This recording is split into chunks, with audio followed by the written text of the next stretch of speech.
అప్పుల బాధలు వెంటాడుతున్నాయా? అయితే 6 జేవిఆర్ వారి జాతిరత్నాలు ధరించండి. హాయ్ హలో నమస్తే వెల్కమ్ టు మనం టీవీ.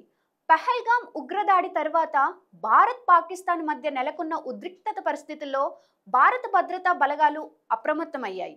దీంతో రెండు దేశాల సరిహద్దు ప్రాంతాల్లో భద్రతను కట్టుదిట్టం చేశాయి.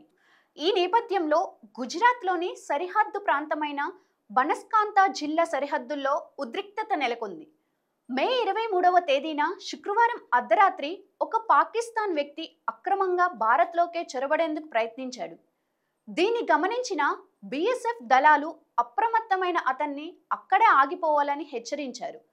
అయినా వినకుండా పాకిస్తానీ ఆ వ్యక్తి ముందుకు రావడంతో ఆత్మరక్షణ చర్యల్లో భాగంగా బీఎస్ఎఫ్ జవాన్లు అతడిపై కాల్పులు జరిపారు. ఈ కాల్పుల్లో ఆ వ్యక్తి అక్కడికక్కడే మృతి చెందాడు. ఈ ఘటనపై దర్యాప్తు కొనసాగుతుందని అధికారులు పేర్కొన్నారు. భారత్ పాకిస్తాన్ మధ్య కాల్పుల విరమణ ఒప్పందంతో అంతా సద్దుమణుగుతుందనుకున్న సమయంలో ఇలాంటి చొరబాటు యత్నాలు జరగడంతో భారత్ బలగాలు మరింత అప్రమత్తమయ్యాయి. సరిహద్దు వెంబడి భద్రతను మరింత పటిష్టం చేశారు.